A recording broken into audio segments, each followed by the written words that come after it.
Hello everyone. चलो शुरू करते हैं इस स्टोरी का एक नया एपिसोड। और तुम सब तुम्हारे कानों में ईयरफोन ज़रूर से लगा लेना, क्योंकि स्टोरी को अच्छी तरह समझने के लिए ईयरफोन ज़रूरी है। और चलो शुरू करते हैं एक नया सफ़र। कनक अपने दोनों हाथों को वंश के चेस्ट पर रखकर वंश को खुद से दूर करते हुए कहा, आपको क्या हो गया है सर, अब आप बदतमीजी कर रहे हैं, दूर हटिए मुझसे। वंश ने एक झटके से कनक की पीछे से गर्दन पकड़कर कनक के होठों को बिल्कुल अपने होठों के करीब कर कनक से कहा, ये वंश राय सिंघानिया के प्यार करने का तरीका है। तुम तो मुझसे प्यार करती हो ना बेबी डॉल, तो अब मेरे प्यार का जहर बर्दाश्त करो। इतना कहकर वंश अपने होठों को कनक के होठों पर रख उसे किस करने लगा। वंश कनक की लिप को लिक करते हुए बाइट कर रहा था। वह किस करते हुए तिरछी नजर से सामने खड़े हर्षद को देख रहा था। उसने ये सब सिर्फ हर्षद को जलाने और टॉर्चर करने के लिए किया था। अपनी कनक को किसी और के साथ किस करते देख हर्षद गुस्से से पागल हो चुका था। वह जैसे ही कनक के पास जाता किसी ने उसका हाथ पकड़कर खींच लिया। वंश एक झटके से कनक के होठों से हट गया और कनक से कहा, जाओ यहाँ से। कनक को वंश का बिहेव बिल्कुल समझ नहीं आ रहा था। उसे समझ नहीं आ रहा था कि वंश को आखिर हो क्या गया है। कनक वहां से वॉशरूम में चली गई। दूसरी तरफ मिस्टर गोयल ने हर्षद के हाथ को पकड़े हुए अपने साथ ले जाते हुए एक रूम में धक्का देते हुए कहा, तुम्हारा दिमाग खराब हो गया है, क्या करने जा रहे थे तुम। हर्षद मिस्टर गोयल के पास जाकर मिस्टर गोयल की आंखों में देखते हुए कहा, बस बहुत हुआ, आज मैं उसे जिंदा नहीं छोड़ूंगा। उसकी हिम्मत कैसे हुई कनक को दोबारा से किस करने की। मिस्टर गोयल हर्षद को एक जोरदार थप्पड़ मारते हुए हर्षद से कहा, तुम गुस्से से पागल हो चुके हो, अगर तुम अभी कुछ करोगे तो हमारा प्लान फ्लॉप हो जाएगा। हम यहाँ कनक को किडनैप करवाने आए हैं, वंश को अलर्ट करने नहीं। अगर तुमने कोई एक्शन किया तो वंश अलर्ट हो जाएगा। तुम्हें कितनी बार समझाऊं कि मेरी बेटी सिर्फ तुम्हारी है। अगर मेरी बेटी को कोई खुश रख सकता है तो वह सिर्फ तुम हो, और ये बात मैं अच्छे से जानता हूँ। मुझ पर यकीन करो, मैं कनक को खुद तुम्हारे पास लेकर आऊंगा। वह दोनों इस बात से अनजान कि उनकी बातें कोई सुन रहा था, और वह कोई और नहीं बल्कि खुद कनक थी। अपने पापा की बात सुन कनक के पैरों तले जमीन खिसक गई। उसकी आंखों में आंसू था। उसके पापा उससे 15 साल बड़े आदमी को उसे सौंपने की बात कर रहे हैं। हर्षद और मिस्टर गोयल रूम से निकलने को हुए तो कनक दूसरे रूम में छिप गई। लेकिन उसे क्या पता था, उसे इस पार्टी में ऐसे ऐसे सच पता चलेगी जो उसने कभी सोचा नहीं था। कनक जब बाहर जाने को हुई तो उसे रूम के दूसरे साइड से आवाज आई, ये तुम क्या कर रहे थे वंश। वंश का नाम किसी लड़की के मुंह से सुन कनक जैसे ही वंश की तरफ जाती उसके कदम अपने आप रुक गए। वंश ने अपने सामने खड़ी लड़की से कहा, एजेंट स्वाति, आप यहाँ क्या कर रही हैं। एजेंट स्वाति ने वंश से कहा, मेरे सवालों से भागना बंद करो। क्या तुम कनक से प्यार करने लगे हो, जो उसे यूं सबके सामने किस कर रहे थे। तुम्हारा दिमाग खराब हो गया है वंश। तुम क्या कर रहे हो, तुम्हें आइडिया भी है। चीफ ने मुझे इसलिए भेजा था क्योंकि उन्हें भी इस पार्टी में कुछ गड़बड़ महसूस हुई, लेकिन मुझे नहीं पता था कि यहाँ आने के बाद मुझे ये पता चलेगा कि तुम अपने मिशन को भूलकर रोमांस कर रहे हो। वंश ने गुस्से से कहा, agent Swati, mind your language. मैंने पहले भी क्लियर किया और अब भी क्लियर कर रहा हूँ, मैं कनक से प्यार नहीं करता। वह सिर्फ मेरे बनाए हुए खेल का एक खिलौना है जिसे मैं कमीने धनराज गोयल के खिलाफ इस्तेमाल कर रहा हूँ। आपने देखा नहीं, मेरा कनक के करीब आना हर्षद को गुस्सा दिला रहा है। वह बौखला रहा है तो वह गुस्से में जरूर कोई गड़बड़ करेगा। हम तो यही चाहते हैं ना, और अगर मुझे कमीने हर्षद को और कमीनी धनराज को पकड़ने के लिए मिस कनक गोयल के साथ सोना भी पड़ेगा तो मैं वह भी करूंगा, क्योंकि मुझे अपना बदला चाहिए और उन हजारों करोड़ों लड़कियों की जिंदगी का भी बदला चाहिए जिसे कमीने धनराज और हर्षद ने मिलकर सप्लाई किया है। मैं सपने में भी कनक गोयल से प्यार नहीं कर सकता। मैं अपनी दुश्मन की बेटी से प्यार क्या नफरत भी नहीं कर सकता। वह शतरंज के खेल का सिर्फ एक मोहरा है जिसे मैं अपने तरीके से इस्तेमाल कर रहा हूँ। उम्मीद करता हूँ अब आपको आपके सवालों के जवाब मिल गए होंगे, तो आइंदा से मेरे काम में इंटरफेयर मत कीजिएगा। कनक की आंखों से आंसू गिर रहा था। उसे नहीं पता था कि लोग सिर्फ उसका इस्तेमाल कर रहे हैं। कनक की आंखें लाल हो चुकी थी। उसका वह मासूम सा चेहरा आंसुओं से भीग चुका था। उस कमरे से निकलकर चली गई। वंश ने कनक को नहीं देखा था क्योंकि उनके बीच में कार्टन का पार्टीशन था। कनक लॉबी से निकलकर पार्टी हॉल में आ गई। उसने अपने आंसू को साफ कर लिया था। लुशा कनक के पास आकर कनक से पूछा, कहाँ थी तुम कनक? कनक ने लुशा को देखते हुए कहा, यहीं पर तो थी। आप सबकी नजरों से कैसे दूर जा सकती हूँ, क्योंकि दूर जाने के लिए आपसे सबकी परमिशन की जरूरत होती है ना। लुशा ने जब कनक के चेहरे को देखा तो उसकी आंखें देख वह हैरान थी। लुशा ने कनक से पूछा, तुम्हारी आंखों को क्या हुआ है? तुम्हारी आंखें इतनी लाल क्यों हैं? क्या तुम रो रही थी और ये तुम कैसी बातें कर रही हो? यहाँ से आने से पहले से तुम बहुत खुश थी। कनक की नजर सामने वंश पर पड़ी जो स्वाति के साथ आ रहा था। कनक ने वंश को देखते हुए कहा, यहाँ आने से पहले मैं गलतफहमी के महल में थी, लेकिन जब यहाँ आए तो वह महल टूटकर बिखर गया और वह सिर्फ खंडर रह गया। लुशा को कनक की बातें समझ में नहीं आ रही थी। लुशा ने कनक के चेहरे पर हाथ रखते हुए कनक से पूछा, तुम पहेलियों की तरह क्यों बात कर रही हो? बताओ ना क्या हुआ है? तुम्हें तुम्हारी बातों से मुझे डर लग रहा है। कनक वंश को देखते हुए लुशा से पूछा, एक बात बताओ, आप क्या प्यार करना गलत है? क्या अपने प्यार पर यकीन करना गलत है?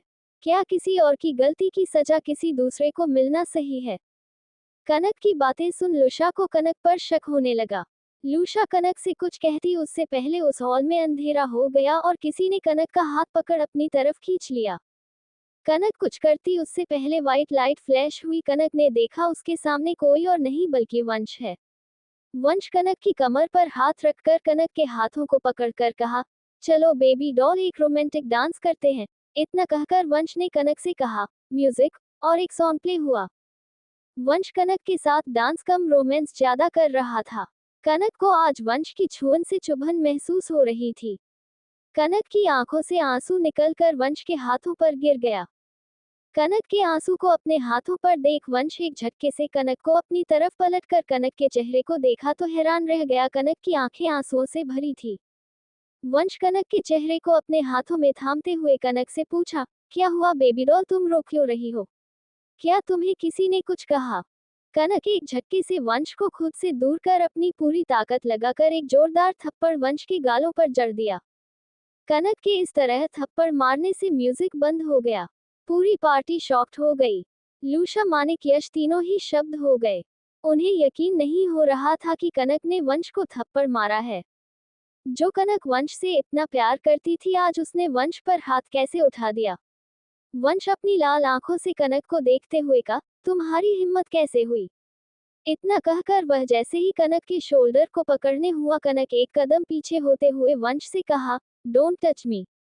कनक ने दर्द से मुस्कुराते हुए कहा, मेरी फीलिंग के साथ आपको खेलने का हक किसने दिया, मिस्टर वंश राय सिंघानिया? आपकी हिम्मत कैसे हुई? इतना कहकर कनक ने सामने खड़ी मीडिया से कहा, यह इंसान जो आपको बहुत जेंटलमैन दिखता है, असल में वह जेंटलमैन नहीं, वह एक शैतान है। इस इंसान ने मेरी जिंदगी को पूरी तरह से बर्बाद कर दिया। अपने बदले के लिए वंश राय सिंघानिया ने एक 19 साल की लड़की को एस्कॉर्ट गर्ल बना दिया। उसे आदमियों के सामने नाचने के लिए खड़ा कर दिया। लोग वंश राय सिंघानिया को एक जेंटलमैन, एक अच्छा इंसान समझते हैं, लेकिन सच तो यह है कि एक अच्छा इंसान ही नहीं है बल्कि एक हैवान है। कनक की आंखों से आंसू बह रहा था। कनक अपने आंसुओं को बेरहमी से साफ करते हुए कहा, और मुझ बेवकूफ को देखो ना, मैं इस हैवान से प्यार करती थी और इस हैवान के प्यार में मैंने इसकी हर गलती को माफ कर दिया। लेकिन आज मुझे एहसास हुआ कि मैं कितनी गलत थी। मैं गलत ही नहीं, पूरी की पूरी गधी थी। मैं एक ऐसे इंसान को सही समझ रही थी जो कभी सही था ही नहीं। मेरी एक नॉर्मल लाइफ को वंश राय सिंघानिया ने फिल्म की तरह बना दिया। उसमें इतनी ट्रेजेडी, इतने एक्शन भर दिए कि मैं खुद ही उसमें उलझ कर रह गई। इतना कहकर कनक अपने एक हाथों से वंश की कॉलर को पकड़ते हुए कहा, क्या हुआ वंश राय सिंघानिया, इतने शॉक्ड क्यों हो? मैं तो तुम्हारा एक खिलौना हूँ जिसे तुम अब तक खेल रहे थे। मैं तुम्हारी शतरंज को एक मोहरा हूँ जिससे तुम्हारा इंतकाम पूरा होगा। वंश पूरी तरह से शॉक्ड हो गया। ये तो वही बातें थी जो उसने स्वाति से कही थी, इसका मतलब कि कनक ने उसकी सारी बातें सुन ली थी। कनक वंश की आंखों में देखते हुए कहा, आपने मेरे प्यार का मजाक बना दिया। मेरी फीलिंग के साथ खेलते रहे। क्या गलती थी मेरी? क्या आपका बदला पूरा हो गया? आप जीत गए। कभी नहीं जीत पाएंगे आप। आपको हमेशा गिल्ट रहेगा मेरा दिल तोड़ने का, मुझे बर्बाद करने का। मुझे नहीं पता था कि आप इतने घटिया निकलेंगे। अपने बदले के लिए मेरे साथ प्यार का नाटक करेंगे। अगर नाटक करना ही था तो बुरे बनकर रहते, अच्छे बनने की क्या जरूरत थी? बरखा जोर जोर से रोने लगी। वह रोते रोते वंश के सामने अपने घुटने पर बैठ गई। वंश का प्लान पूरी तरह से बर्बाद हो चुका था। उसने जो सोचा था उसके बिल्कुल अपोजिट हुआ था। वंश कुछ एक्शन लेता उससे पहले उस पार्टी हॉल में दोबारा से अंधेरा हुआ। वंश जैसे ही कनक को उठाने को हुआ तो हाल की लाइट ऑन हो गई। वंश ने देखा कनक वहां नहीं थी। कनक को वहां न देख वंश पूरी तरह से शॉक्ड हो गया। हर्षद वंश के पास आते हुए वंश से कहा, कांग्रेचुलेशन, तुमने मेरा काम आसान कर दिया। तुमने खुद उसके दिल में अपने लिए नफरत पैदा कर दी। अब तुम चाह कर भी कनक को नहीं ढूंढ पाओगे। तुम अपनी पूरी मिलिट्री फोर्स लगा लो, तुम्हें कनक कभी नहीं मिलेगी। वह हमेशा से मेरी थी और हमेशा से मेरी ही रहेगी। तुम्हारे हाथों में सिर्फ हार आएगी। अफसोस, अब तुम कुछ नहीं कर पाओगे। इतना कहकर हर्षद वहां से चला गया। सोशल मीडिया की दुनिया में ब्रेकिंग न्यूज चलने लगी कि नंबर 1 बिजनेस टाइकून वंश राय सिंघानिया ने एक मासूम लड़की की जिंदगी बर्बाद कर दी। वंश राय सिंघानिया दिखने में एक जेंटलमैन है, लेकिन असलियत में वह एक शैतान है। 3 घंटे बाद हेडक्वार्टर। वंश हेडक्वार्टर की सारी चीजें तोड़ते हुए कहा, एजेंट स्वाति, यह सब आपकी वजह से हुआ है। अगर आप पार्टी में नहीं आती तो आज मेरा प्लान सक्सेसफुल होता और मिस गोयल मेरे साथ होती। अगर उन्हें कुछ हुआ ना तो मैं इस पूरे हेडक्वार्टर को आग लगा दूंगा। वंश की आंखों में एक अलग ही जुनून था। वंश की आंखें बिल्कुल लाल हो चुकी थी। एजेंट स्वाति ने कहा, बकवास बंद करो अपनी, मैंने कुछ नहीं किया है और तुम्हें वह कनक क्यों चाहिए? हमें धनराज और हर्षद के खिलाफ प्रूफ मिल गए ना।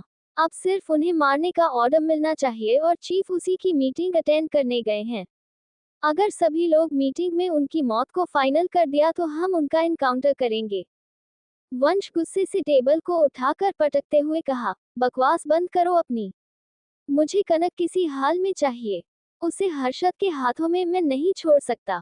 अपनी दी की तरह मैं उसकी जिंदगी बर्बाद होते नहीं देख सकता। वह बहुत मासूम है। लूशा वंश के सामने खड़े होते हुए वंश से कहा, क्यों सर, अब आपको क्यों एहसास हो रहा है कि वह बहुत मासूम है? जब हम सब आपको यही बात समझा रहे थे तब आपको क्यों नहीं समझ में आई? माफ कीजिएगा, मैं आपसे इतनी बदतमीजी कर रही हूँ, लेकिन आज कनक के साथ जो भी होगा वह सिर्फ आपकी वजह से होगा।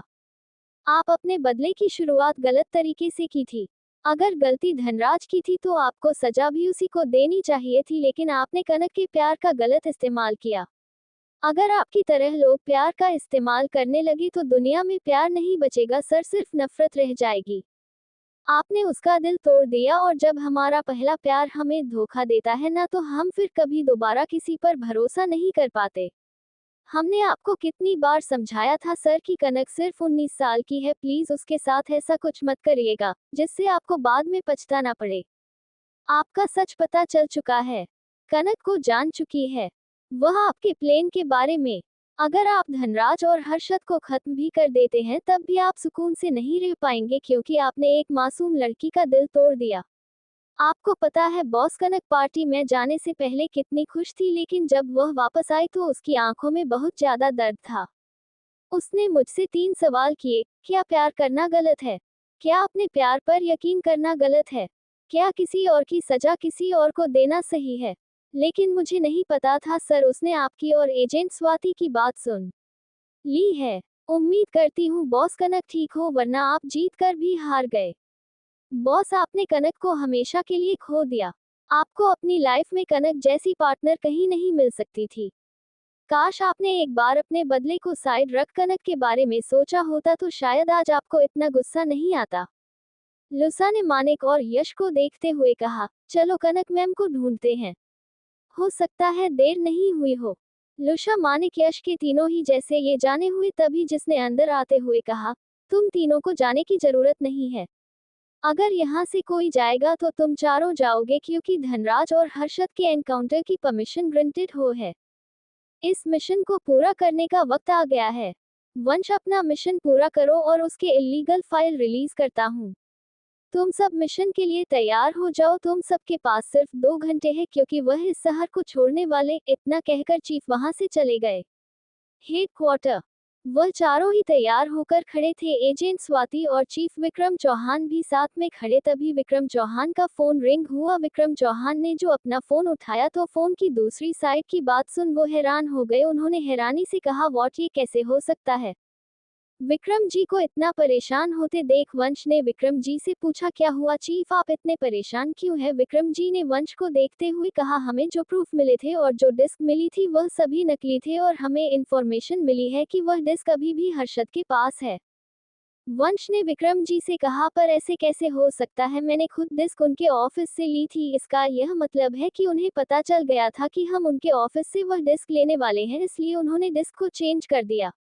लेकिन ऐसे कैसे हो सकता है? हम 6 के अलावा ये बात कोई नहीं जानता था। वंश बात कर ही रहा था कि तभी वह स्क्रीन पर एक नोटिफिकेशन आई। नोटिफिकेशन की आवाज सुन सभी का ध्यान उधर चला गया। वंश ने जब स्क्रीन को स्क्रॉल किया तो उसमें अननोन आईडी से एक मेल आया था। वंश ने जब मेल को ओपन किया तो उसमें एक छोटा सा मैसेज था, अगर उस हार्ड डिस्क को हासिल करना चाहते हो, हाईवे के जंगल के पास एक गुफा है, वहां जाओ। विक्रम जी ने कहा, हमें किसी के मत में वह डिस्क चाहिए, तुम तीनों वही जाओ और अपना काम पूरा करके आना। वो तीनों ही वहां से चले गए। हाईवे जंगल। हर्षद की कार हाईवे जंगल की एक गुफा के पास रुकी। हर्षद कार से बाहर आकर उस गुफा के अंदर जाकर धनराज जी से पूछा, कनक कहाँ है? हर्षद का सवाल सुन धनराज जी हर्षद की तरफ पलटकर शॉक्ड होते हुए हर्षद से कहा, तुम्हारे कहने का क्या मतलब है? कनक कहाँ है?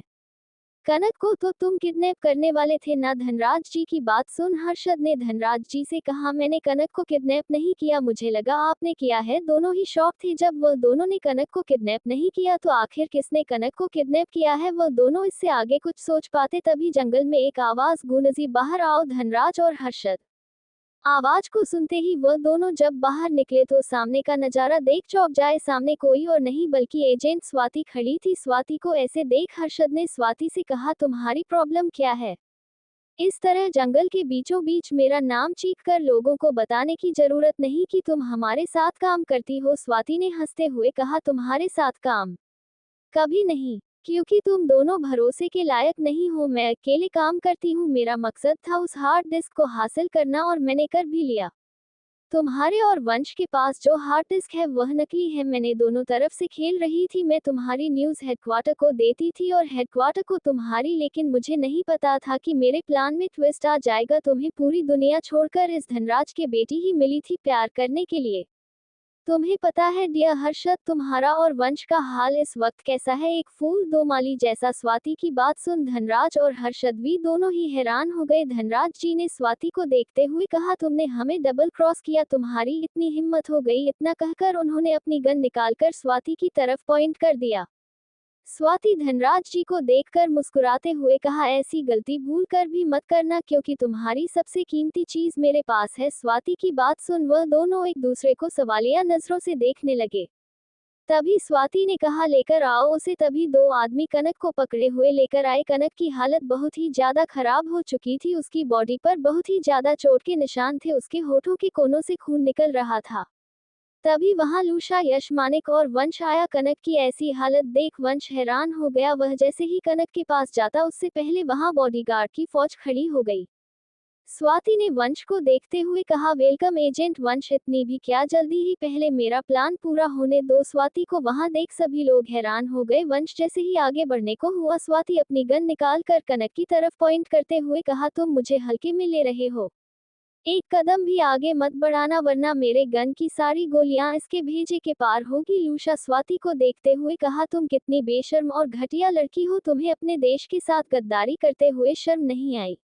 स्वाति ने लूशा से कहा, हे चुप और अपनी बकवास बंद कर। तुम लोगों की तरह सबको प्लेट में परोस कर इज्जत पैसा नहीं मिलता, उसके लिए मेहनत करनी पड़ती है। और मैं यहाँ तुम लोगों को अपनी कहानी सुनाने नहीं आई हूँ, समझे? चुपचाप से खड़ी रह। स्वाति हर्षद से कहा, हर्षद हार्ड डिस्क का पासवर्ड बताओ, अगर तुमने नहीं बताया तो मैं कनक की जान ले लूंगी। हर्षद और धनराज जी ने स्वाति को देखते हुए कहा, बेवकूफ इंसान, अगर हमें उसका पासवर्ड पता होता तो हम इतने साल इंतजार क्यों करते? ये कोई मामूली हार्ड डिस्क नहीं है, यह ऐसी हार्ड डिस्क है जिससे हम किसी भी कंट्री के हर कोने में बॉम्ब प्लांट कर सकते हैं। स्वाति कनक को एक जोरदार थप्पड़ मार दिया। कनक के थप्पड़ पड़ते ही हर्षद, धनराज जी और वंश जैसे ही आगे बढ़ने को हुए, स्वाति के सभी बॉडीगार्ड ने उनकी तरफ गन पॉइंट कर दी। स्वाति ने उन तीनों से कहा, पीछे हटो। और तुम्हें क्या लगा तुम लोग मुझसे झूठ बोलोगे तो मैं यकीन कर लूंगी? तुम लोगों के झूठ की सजा इसको मिलेगी। मुझे नहीं पता था तुम सबकी जान इस मैना में बसती है। मैं भी बहुत अच्छे से समझा रही हूँ। मुझे इस हार्ड डिस्क का पासवर्ड बताओ, क्योंकि इसका ओनर अभी आता ही होगा, क्योंकि मैंने इस हार्ड डिस्क को इंटरनेशनल माफिया के हाथों बेच दिया है। उसने मुझे इसके 15,000 करोड़ यूरो दिए हैं। कनक अपने डैड को देख रही थी। कनक ने अपने पापा से पूछा, एक बात बताएंगे पापा? धनराज जी अपनी बेटी को ऐसे देख अपनी बेटी से कहा, मैं जानता हूँ तुम मुझसे यही सवाल पूछोगी ना कि क्या मैं इलीगल काम करता हूँ, तो हाँ मैं इलीगल काम करता हूँ। वंश ने अब तक जो भी मेरे बारे में कहा बिल्कुल सही कहा। मैं लड़कियों को सप्लाई करता हूँ, ड्रग्स सप्लाई करता हूँ और बच्चों को भी। कनक ने अपने पापा से कहा, ये सच में जानती हूँ पापा, मुझे ये सच पार्टी में ही पता चला गया था। मुझे ये जानना है कि क्या आपने मोम को मारा है? सच बोलिएगा डैड। कनक की बातें सुन सभी हैरान हो गए। धनराज जी अपनी बेटी को सवालिया नजरों से देखने लगे। क्या हुआ पापा? अपना सच मेरे मुंह से सुनकर हैरान है। मुझे नहीं पता था मेरे पापा जो अच्छे इंसान बनने का नाटक करते हैं, वह नाटक आपका कुछ सालों से नहीं बल्कि हमेशा से रहा है। कनक ने उन सभी को देखते हुए कहा, सबको वह हार्ड डिस्क चाहिए थी पापा, और उनके पार्टनर को वह हार्ड डिस्क चाहिए ताकि वह इंडिया को बर्बाद कर सके। वंश राय सिंघानिया और उनकी टीम को वह हार्ड डिस्क चाहिए थी ताकि वह इंडिया को बचा सके, और स्वाति को वह हार्ड डिस्क इसलिए चाहिए ताकि वह अमीर बन सके। यहाँ जितने भी लोग खड़े हैं सब ने अपने बारे में सोचा। कनक को बोलने में बहुत तकलीफ हो रही थी, लेकिन फिर भी उसने आगे कहा, मुझे नहीं पता था पापा, आप इतने गिरे हुए इंसान हैं। आपने पैसे के लिए मोम की जान ले ली, उसी पैसे के लिए अंकित की ऐसी हालत हो गई, और आज भी उसी पैसे के लिए आपकी बेटी किसी का खिलौना बन गई, और आप कहते आप मुझसे प्यार करते हैं। इसे प्यार नहीं कहते, इसे खुदगर्जी कहते हैं। पापा आपने मुझे प्यार नहीं किया, मेरा इस्तेमाल किया है, क्योंकि हार्ड डिस्क को सिर्फ और सिर्फ मैं ओपन कर सकती हूँ। कनक की बातें सुन सभी शॉकड हो गए। स्वाति कनक के पास जाकर कनक के बाल को पीछे से पकड़कर खींचते हुए कनक से कहा, तो इतनी देर से चुप क्यों थी? पहले बोलना चाहिए था ना, मुझे तुम्हें यहाँ लाने की जरूरत ही नहीं पड़ती। कनक अपनी लाल आंखों से स्वाति को देखते हुए कहा, मैं तुम्हें इसलिए यहाँ लेकर आई हूँ ताकि मैं वंश राय सिंघानिया को यह महसूस करा सकूं कि जिस पर हम आंख बंद करके भरोसा करते हैं, अगर वह इंसान हमें धोखा देता है तो कैसा महसूस होता है। धनराज जी ने कनक को देखते हुए पूछा, तुम्हें ये सब कैसे पता चला? कनक ने दर्द से हंसते हुए कहा, पापा आपका घिनौना सच मुझे खुद मॉम ने बताया। मैं तो तभी हैरान हो गई थी जब आपने एक 40 साल के आदमी को मेरा पार्टनर बनाने की बात की, मुझे किडनैप करने की बात की। मुझे तो इस बात की हैरानी हो रही थी कि कोई बाप अपनी बेटी को कैसे किडनैप कर सकता है, लेकिन जब मैं वहां से निकल रही थी तो मुझे स्वाति और वंश की बातें सुनाई दी। उनकी बातों को सुनकर मेरे पैरों तले जमीन खिसक गई। मुझे इस बात का एहसास हुआ, मेरे अपने मुझे धोखा दे रहे हैं।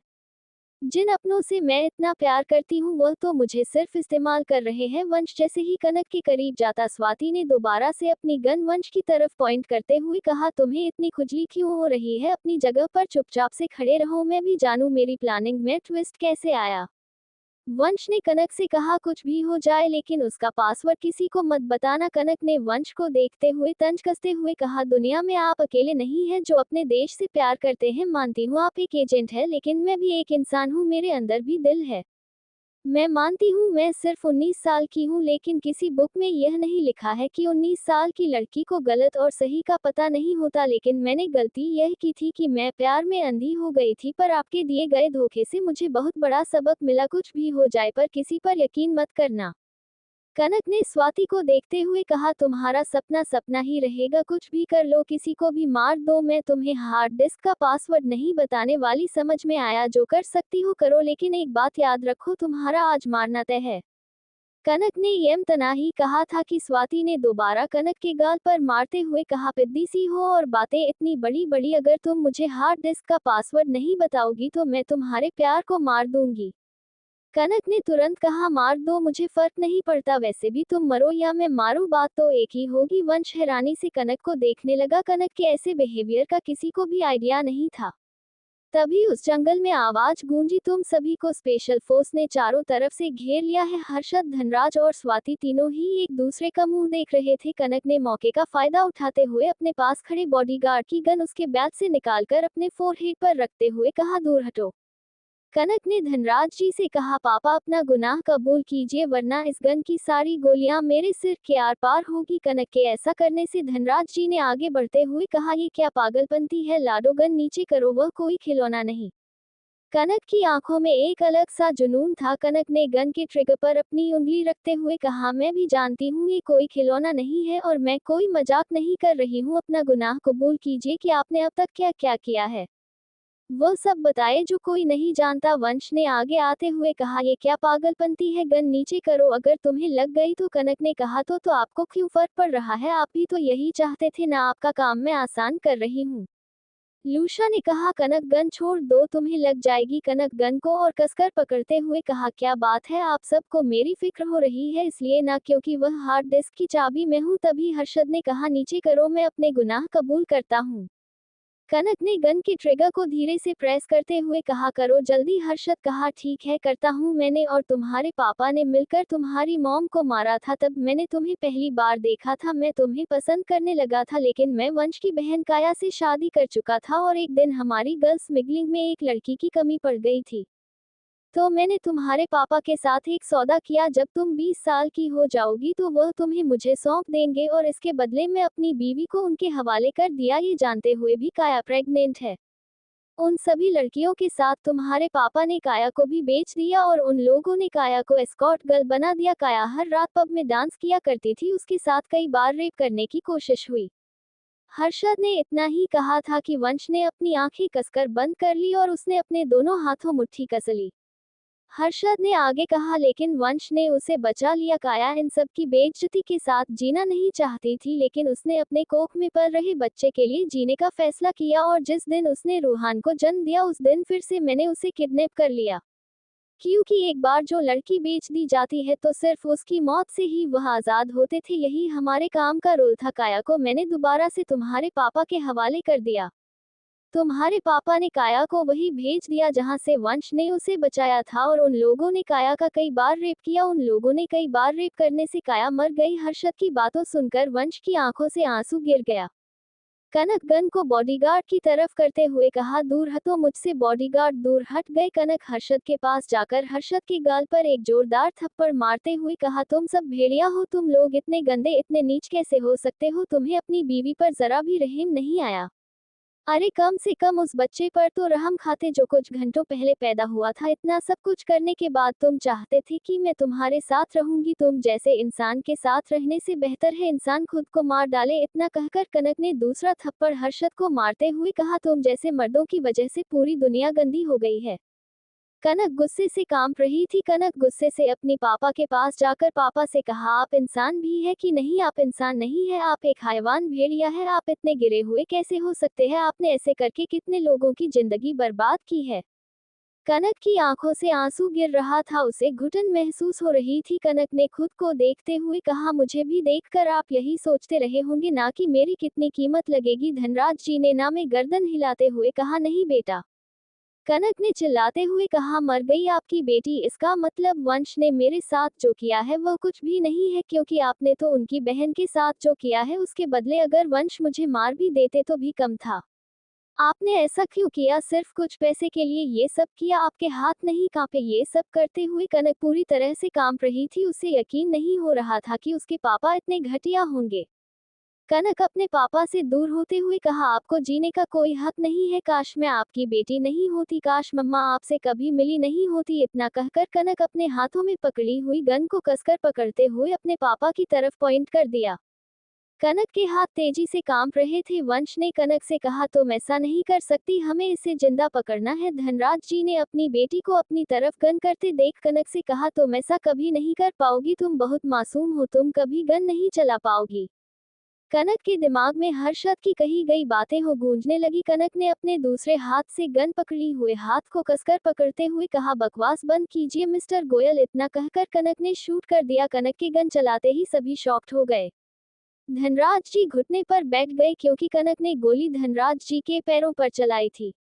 हर्षद और स्वाति कोई एक्शन लेते उससे पहले उन्हें स्पेशल फोर्स ने चारों तरफ से घेर लिया। वंश जल्दी से कनक के पास जाकर कनक के हाथों से गन लेकर देखते हुए कहा, तुम्हारा दिमाग खराब है, क्या करने जा रही थी तुम? जब तुम्हें गन चलानी नहीं आती तो तुमने गन उठाए ही क्यों? कनक अपने शोल्डर पर से वंश के हाथों को हटाकर वंश के सामने अपने घुटने पर बैठते हुए कहा, मुझे माफ कर दीजिए सर। मैं जानती हूँ मेरे पापा ने जो गुनाह किया है उसकी कोई माफी नहीं है, लेकिन आपने जो किया है बहुत सही किया है, आपको मेरी जान ले लेनी चाहिए थी। वंश की आंखों में आंसू था क्योंकि वह अपनी बहन काया से बेहद प्यार करता था। काया उसकी जिंदगी थी। काया उसके सही और हर फैसले में उसका साथ देती थी। काया कभी उसके खिलाफ नहीं थी। वह अपने भाई को हर कदम पर सपोर्ट करती थी। उसने मां बनकर वंश को पाला था। कनक ने पास में गिरे हुई गन को उठाया और वंश के सामने खड़े होते हुए कहा, मुझे नहीं पता था कि मेरा पूरा वजूद ही एक झूठ से शुरू होगा। मैं नहीं जानती थी कि मुझे अपने प्यार की इतनी बड़ी कीमत चुकानी पड़ेगी। मैं नहीं जानती थी कि जिससे मैं इतना प्यार करती हूँ उसी प्यार की जिंदगी को मेरे पापा ने जहन्नुम बना दी थी। मैं नहीं जानती थी कि मेरा प्यार वक्त के साथ मेरे लिए जहर बन जाएगा। आपने तो मेरे साथ कुछ भी नहीं किया है, मेरे पापा के मुकाबले में मेरे पापा ने तो हैवानियत की हर हदें पार कर दी। मैं हर उस लड़की की कातिल हूँ जिनकी जान मेरे पापा ने ली है। मैं नहीं जानती थी कि जहाँ मैं सुकून की सांस ले रही हूँ वही मेरे पापा लड़कियों की जिंदगी को जहन्नुम बना रहे हैं। स्वाति ने कनक को देखते हुए कहा, अपना यह इमोशनल ड्रामा बंद करो और मुझे बताओ हार्ड डिस्क का पासवर्ड क्या है। कनक स्वाति के पास जाकर स्वाति से कहा, जिस तरह 5 साल पहले धनराज और हर्षद को हार्ड डिस्क का पासवर्ड नहीं पता चला था और मेरी मॉम ने अपनी जान दे दी थी, 5 साल बाद भी तुम लोगों को हार्ड डिस्क का नहीं पता चलेगा। उस हार्ड डिस्क को मेरी मॉम ने अपने देश को बचाने के लिए बनाया था, अपने देश को बर्बाद करने के लिए नहीं। आप लोग अपने मकसद में कभी कामयाब नहीं होंगे। मैं आप लोगों को आपके मकसद में कभी कामयाब होने नहीं दूंगी। स्वाति गुस्से से जैसे ही कनक के पास जाने को स्पेशल फोर्स के एजेंट्स ने स्वाति के हाथ को कस के पकड़े हुए कहा, होशियारी करना बंद करो वरना यही एनकाउंटर कर दूंगा तुम्हारा। स्वाति अपने दांत पीसते हुए कहा, आज तो तुम बच गई मेरे हाथों से कनक, लेकिन दुआ करना कि तुम्हारा मुझसे दोबारा सामना हो ना हो, क्योंकि अगर दोबारा मिली तो उस दिन तुम्हारी जान ले लूंगी। कनक ने दर्द से मुस्कुराते हुए कहा, जिसकी जिंदगी को अपनों ने जहन्नुम बना दी हो उसे मौत से डर नहीं लगता। इतना कहकर कनक वंश के पास जाकर वंश के हाथों को पकड़कर उसके हाथों में गन देते हुए कहा, आपको अपना मकसद पूरा करना चाहिए, आपको हारना नहीं चाहिए सर। आपको वही दर्द मिस्टर धनराज गोयल को देना चाहिए जो आपने कभी बर्दाश्त किया था। कनक की बातें वहां खड़े किसी को भी नहीं समझ में आ रही थी। धनराज जी अपने घुटने पर बैठे हुए कहा, मुझे माफ कर दो लाडो, लेकिन खुद को इस तरह सजा मत दो। मैं मानता हूँ मैंने बहुत बड़ी गलती की है, तुम मुझे जो सजा दोगी मुझे वह मंजूर होगी, लेकिन खुद को इस तरह नुकसान मत पहुंचाओ। कनक अपनी गर्दन पीछे कर धनराज जी को देखते हुए कहा, ये सब तो तब सोचना चाहिए था ना पापा जब आपने करोड़ों जिंदगियां बर्बाद की। आपने अपनी बेटी की तरह कितनी कम उम्र की लड़कियों को दरिंदों के हाथों में सौंप दिया। क्या आप अपनी बेटी के साथ रेप होते देख सकते हैं? अगर हाँ तो आपने कुछ गलत नहीं किया, और अगर नहीं तो आपने दुनिया की सबसे बड़ी गलती की है। वंश जैसे ही अपना हाथ पीछे लेता और गन को छोड़ता, कनक ने वंश के हाथों को कसकर पकड़ते हुए वंश को गले से लगा लिया और वह उस गन का ट्रिगर दबा दिया। उस गन की बुलेट कनक के पेट में होल कर गई। कनक के एक्शन से सभी हैरान हो गए। धनराज जी ने चीखते हुए कहा, लाडो। हर्षद ने चीखते हुए कहा, कनक। कनक ने अपने हाथों को वंश के चारों तरफ लपेटकर वंश से कहा, सॉरी, शायद आपके साथ बदतमीजी करने की यही सजा थी। आपका बदला मैंने पूरा कर दिया, आप जीत गए सर। धनराज जी की आंखों से आंसू गिर रहा था। जिस बेटी को उन्होंने इतने नाजों से पाला था, आज वही बेटी उनके सामने मौत को गले लगा लिया था, और उसकी वजह थी उनकी लालच। धनराज जी जीतकर हार चुके थे। वह बिल्कुल बेसुध से हो गए थे। कनक जैसे ही जमीन पर गिरती, वंश कनक को लिए हुए अपनी बाहों में जमीन पर बैठ गया। स्वाति ने इसी मौके का फायदा उठाया और उसने स्पेशल फोर्स के गन को लेकर सबकी तरफ पॉइंट करते हुए कहा, मुझे जाने दो वरना मैं सबको मार दूंगी। स्वाति के साथ साथ हर्षद ने भी वही किया और स्पेशल फोर्स को अपने गन पॉइंट पर रख वह दोनों वहां से फरार हो गए। धनराज जी दर्द से जमीन से उठकर अपने बेटी के पास आकर बैठते हुए कहा, लाडो यह क्या किया तुमने? कनक ने अपने पापा को देखते हुए कहा, आपके गुनाहों की थोड़ी सजा दी हूँ खुद को। कनक के मुंह से खून आ गया। अपनी बेटी ऐसे तड़पते देख धनराज जी का दिल में दर्द होने लगा। धनराज जी ने वंश से कहा, तुम मुझे जो सजा दोगे मुझे मंजूर है, लेकिन मेरी बेटी को बचा लो। वंश ने कनक के पेट पर हाथ रखा था जहां से ब्लड निकल रहा था। कनक ने अपने खून से सने हाथों को वंश के व्हाइट शर्ट पर दिल की जगह पर हाथ रखते हुए कहा, एक बार किसी से दिल से प्यार करिएगा, क्योंकि प्यार में वह ताकत होती है जो आपके सारे दर्द को खत्म कर देता। कनक ने उल्टी सांस लेते हुए कहा, आई लव इतना। कहते ही कनक के हाथ जमीन पर गिर गए।